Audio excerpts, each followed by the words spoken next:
Oh, hey audience. You probably should get behind cover. I don't want to alarm you, but there's a walking fish among these halls. Blub blub. I'm a fish.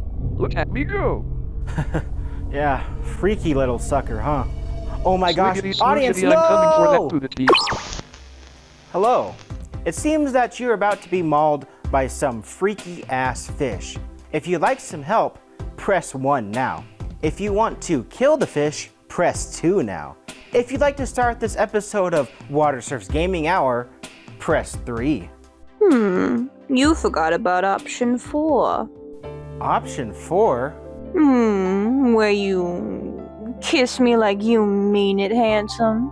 Oh, Miss Fish. I shouldn't, but I shall. Yeah, you should. Oh, baby. Show me your true form and give me a smooch.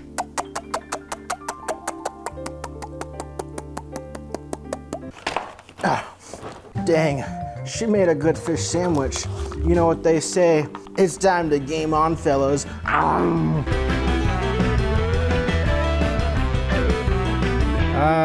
Yes. Welcome back to another fabulous episode of Watersurf's Gaming Hour. This is going to be a special episode as it's the first indie grab bag. These episodes will be focusing on a handful of indie games or games from smaller teams or studios, all in one little episode. So buckle up, grab your fish sandwiches, and let's get into the game, you sillies. Hey, I'm not silly. I'm just hungry, man. Oh, I see we're already at a good start. Anyway, for the 8th episode of my Gaming Hour series, we're taking a look at the following indie games in no particular order: Walking Fish 2, Victory Heat Rally, REPO, Atlyss, Haste, and the demo for Unbeatable. I would have covered a few more, but I figured 6 was that sweet spot, and the other games I had in mind sort of went in the same genre. These games are all different genres, so we should be having an interesting episode. And an interesting episode we will have indeed. We got ourselves a comedy horror game, a cool as hell racing game, a silly scary collection game, an online furry RPG game, a free running parkour game, and some weird rhythm game, but it has some serious story elements despite, being some sort of Paper Mario style ass game. It's a collection of some sweet indie games indeed, if I do say so myself. And I do say it. And he does say it. We aren't going fully into the game and full on beating them like we normally do on the show, but we will get a good enough chunk for you to decide if you want to check them out or not. With that in mind, all of the games listed here will be in the description down below if you'd like to check out the game for yourself. Speaking of checking them out, I wonder what game we're going to look at first. Okay, I hear you're already typing away in the comments. We'll look at the smut first. Hell yeah! This segment goes out to all those Tumblr website fans out there, if you know what I mean. So the first game unfortunately on this list is Atlyss. This is a game that's either single player or an online multiplayer RPG where you play as a furry.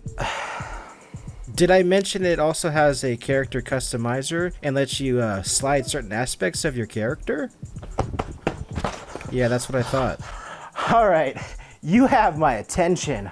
Whoa. Anyway, as I was saying, this neat early access title lets you customize your character and then plops you into a magical world where you complete quests and such. As you open up the menu, you get greeted to big furry honkaroos! Whoa, mama! And this will be the banned segment of the gaming hour. Sitting here making boobs and butts grow big. It doesn't help that the furry lady sticks out her rear end when you make the booty grow. Did somebody say booty? And this is the exact reason why Xenoblade X removed the slider option in the Western releases, because we can't behave ourselves. I mean, just look at this idiot. Huh? Oh. Oh. Oh. Oh. Oh. Alright, I think we're done with the furry has a big booba segment. The game finally plops you into the world, and it's time to seek out adventure. You start off with this little hub world, and you have to sort of find your way around. I know adventure is out there somewhere, and we must grab the boob of destiny to seize it. Speaking of boobs. You know, I'm starting to see why people are into furries. Who knew Animal Crossing could get this hot? Oh my. Of course, the first thing you have to do in this game is receive a quest, and you go talk to this, I don't know what animal she's supposed to be, but I know some of you would say that she gives off step on me mommy vibes. Also a note to my mother and grandmother who may be watching this video, do not Google that term. Alright, I get it. This game is smut central, but how's the actual gameplay? As you get into the first few quests, I ended up actually enjoying the core gameplay of this. The first little dungeon area it throws you into is neat, and some of the monsters are very kawaii desu, as they would say. I think the gameplay is very solid and the combat is great. It's very smooth for an early access game, and I would weirdly recommend checking out this game out, you know, just for the gameplay alone. Now, if you're into the other things, then I guess it is a bonus. The only downside about this gameplay session that I did is I didn't have any friends brave enough to play this with me. I'm sure it'll make a fun little romp with some buddies, but alas, we need to move on to the next game as we're doing a grab bag episode. We gotta get through these already. He's just saying that we need to move on because we can only talk about a furry RPG for so long. Anyway, I think it's time we dive into the game that we used for the intro, Walking Fish 2. Yeah, baby, I'll call you, yeah, sure. Oh, hello audience. I didn't do anything with that fish from earlier. Hey, what's that over there? A distraction! Oh, Yep, I deserve this. As goofy as it seemed, the next game is a weird horror game. It takes place on this abandoned spaceship, and you need to escape. It's got that typical indie horror vibe going on, but the monster isn't a white-faced Slender Man or some wacky-ass animatronic bear. It's a fish with legs. Oh, hey guys, I made a fishy mistake. She said she wanted a fishy relationship, and I said I just wanted the filet-o-fish. Send help. Where are you, my blubber of a man? Come draw me like one of your French girls. Phew. Guys, I think she's gone. I found you! Oh, Come God, here, no. big boy! As you escape the hellhole of the fish level, you'd think it's just a simple escape, but you go on to the next floor where you need to make some elevator juice. I kid you not, you have to make this mixture that powers the elevator. I don't know what type of elevator needs this weird liquid, but I guess that's how this game be, I guess.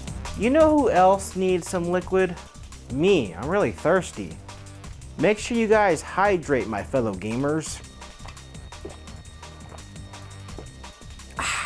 The next level is where the game actually gets a little scary as there's two fish trying to kill you now. I know they aren't really that intimidating, but we gotta get out of here. This is a really intense finale, and escaping these fish is the only way to survive, or whatever. As you start up the generators, you make a mad dash for the final elevator, and then it happens.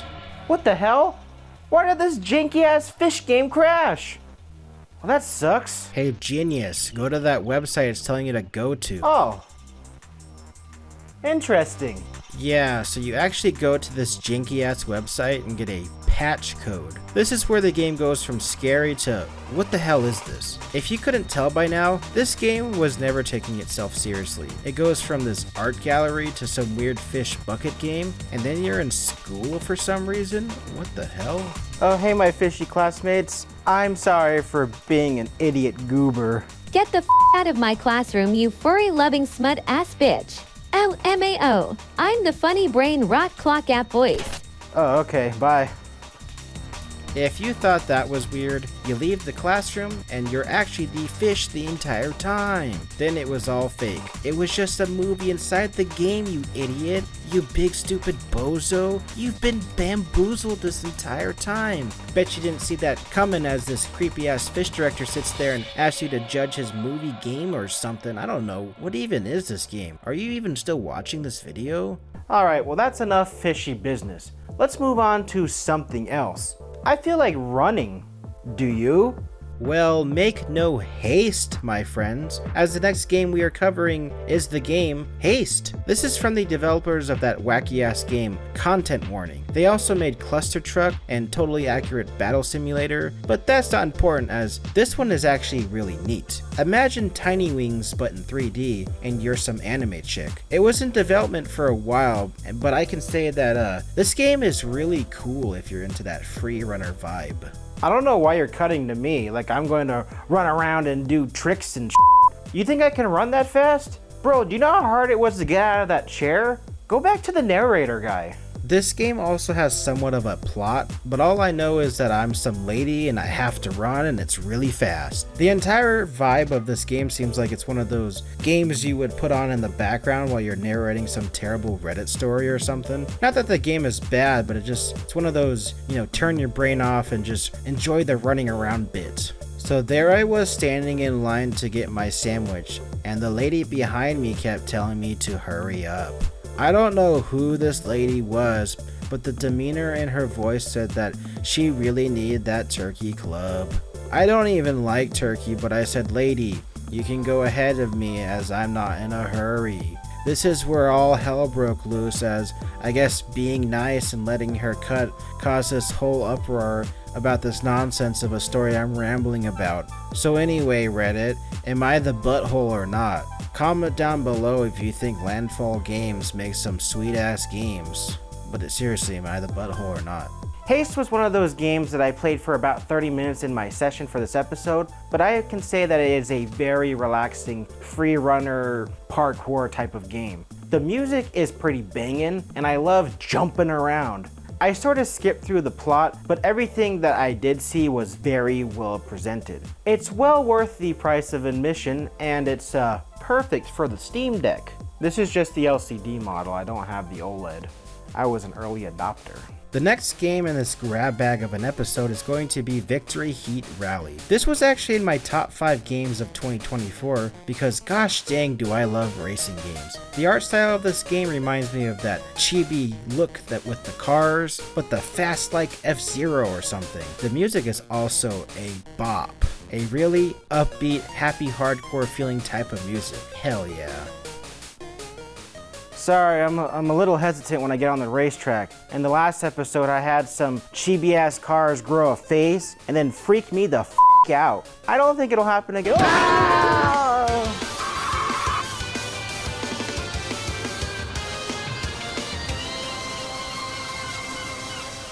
The thing that is the most out of place is that wacky ass scream when you ram into another car. Don't get me wrong, it's funny as hell, but when you hear it for the first time, you really question it, like, what the hell was that? The funniest one I encountered was when my racer just finished a race but murdered someone in cold blood while crossing the finish line. Take a listen.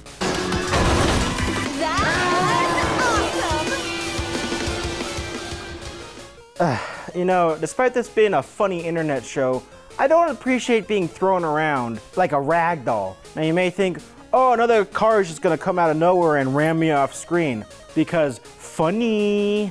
Well, I have news for you. That ain't gonna happen unless some little toddler comes out of nowhere and punches me or something. Huh? What are you doing? What the heck? Who are you? Huh. I guess that was not what I expected, but nonetheless, Victory Heat Rally is a fantastic racer. You basically work through all these little modes and such before you get the actual rally at the end of each level. You even get to battle your rival at the end and beat them, and by doing so, you get to race as them. Not that it really seemed to matter, as it's just a different car shape and some different stats or color depending on how many races you do. But neat. Well, we are in the final stretch of this episode as there's only so much funny I can squeeze out of a racing game. So let's move on to the Unbeatable demo and show how terrible I am with rhythm games or something. Unbeatable was this game that I stumbled upon a day or two before recording my gameplay session. It was randomly in my recommended tab on YouTube, and boy this game is visually pleasing. The best way I can describe it is imagine Paper Mario, but you beat up cops to the rhythm as you're this punk band on the run. This was only just a demo of the game, but it was a neat little experience nonetheless. I'm not going to do any funny cutaways for this segment, as I couldn't think of any jokes to write, because that's how lazy I am, but I will say that the story had an interesting premise from the little bits and pieces of this demo that I got to see. It also has some heavier topics that dives into, but I will let you discover that on your own. All I can say is that for sure I suck at matching up the rhythm and the beats and whatnot, but hey, at least the art style is cool as hell. Yeah, that's it really for the Unbeatable demo.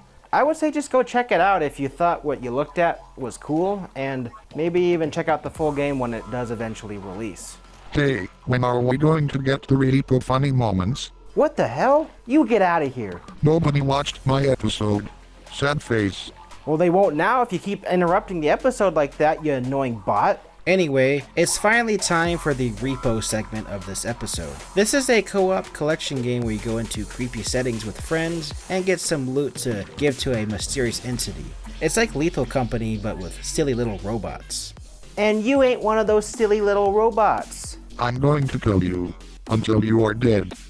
What are you talking about? You made my episode stupidly bad, and now you are talking about silly robots. I am the silly f***ing robot, Baro. Now you will be the dead. Whoa, hey, we can talk about this, buddy. Hey, what's that over there? Is that a distraction? Yeah. Damn it. I fell for the oldest trick in the book. No matter. I will find him, and I will kill him. Until he is dead. Smile face. I will be straight up with you guys and just let you know that both in my multiplayer session and my single player session, we did not get anywhere past level 2. I was terrible at the game on my own, but as a unit, we were terrible as well. I will say that if you want to watch my full playthrough that I did, there is a card that probably just popped up from my perspective, or you can head over to Redeyesgreendragon's second channel as he uploaded a smaller bite-sized clips of our session together. And now, let's get back to the host, shall we? I wonder where he got to. Oh, hey, how about you, talk about the monsters and stuff, because I'm hiding under the uncomfortable bed to make sure that freak doesn't find me. I don't know how I'm gonna get out of here. I will find you, Mr. Furry Lover Man. Jeez Louise, man, I play freaking one furry game, and now I'm the guy that likes the furries all of a sudden. Shaking my head, dude.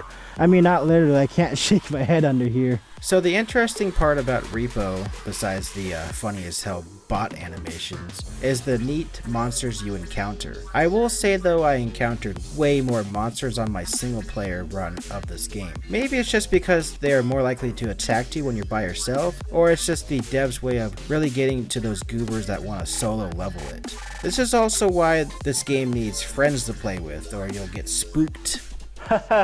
Hey, skibbity, am I right, ladies? No stupidness. This isn't very riz of you. Anyway, REPO is best played with your homies. Okay, hey, I'm Scooby Doo.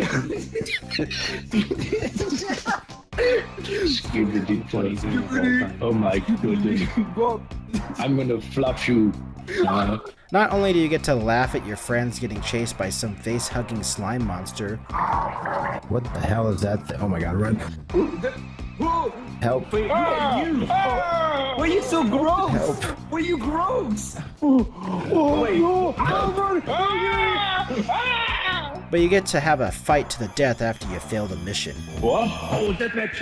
I'm gonna kill you. It's been a long time coming near me. I have a freaking explosion. Then there is your own skibbity moments that you may have, or encountering the nostalgia critic manner. Oh, that's a spooky painting. Look at this spooky painting. This is the nostalgia critic. Whoa! Nostalgia critic went mad. I honestly don't know what was going on with our janky playthrough, but I do know we spent way too long messing around in the truck with text-to-speech and then doing stupid little voices. Whoa! What?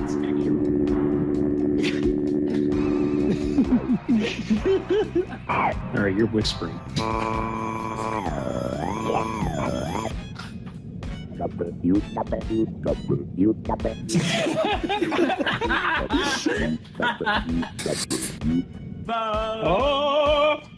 Oh! Oh! Damn it, Bobby. Damn it, Bobby. Damn it, Bobby. Damn it, Bobby. Bobby. I don't know, Dad. I'm okay, Dad. I'm okay, Dad. Dad. Okay, Dad. Dad. Bobby. Bobby. Ew, I'm Stewie. I'm Stewie from Family Guy. Got small I am. Yes. My Stewie impression. Hello. Hello, look, it's Stewie. It's me, Stewie. Ah, my leg. Hello. Papa. I gotta do what Stewie impressions. Bitch, I can do.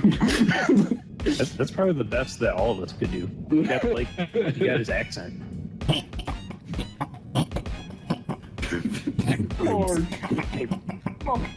Marge. Hold me. Hold me. That's so sexy. Well, that's going to wrap it up with all these indie games from this grab bag that I had. I will most likely be doing future episodes with indie games, but this will be the part of the video where I want to have a moment of seriousness. The Gaming Hour series has been a blast to make, and it wouldn't have been possible without all the love and support I have gotten from all of you watching the series.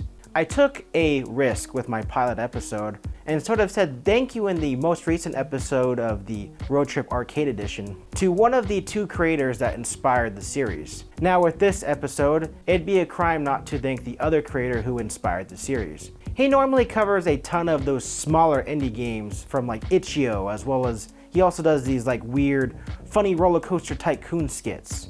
I would highly recommend checking out his channel if you haven't already, as he is the indie game master. Just some of the wacky games that he finds and he live streams are just like, bro, where did you find this game?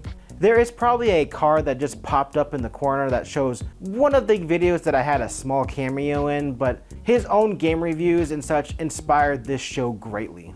I do also know that he said he had something in the works, but until then, please go check out his dang old channel and even a second channel where we have that bite-sized version of our repo playthrough, and we'll probably be doing more in the future, so be on the lookout for that on his channel. Then watch the episode with me, Astrobot. Game of the Year winner 2024. You just ain't gonna let that slide now, huh? You get Game of the Year for 2024 and now you're the big man. You know, some people are pissed off at you because Monkey Dark Souls didn't win. I'm also glad that it didn't win, and I'm glad that you won, but you're acting cocky about this. Sounds like a skill issue, bitch. Why are you even in this episode, bro? Are the writers so lazy that they're bringing you back? I'm one of the writers. I'm lazy. They are lazy enough to bring this joke back though. Don't tell me. Have a look. Spider Jockey. What does that have to do with any of the previous episodes? That just seems like a play on of a terrible meme that's going on right now, and it's probably be dated if somebody watches this in the next few months or even few days. Remember how the spider was the president in the Apocalypse episode that no one watched? Of course you don't. That one was ass. I mean, that's fine if people didn't watch my earlier episodes. I know they were a little clunky. Again, this happened to... Huh? Jeez, man. Ha. Slugfest reference biatch. Mouse up my rafflecopter. Swah. You know what? Just end the episode. We're done. Jeez Louise. What the...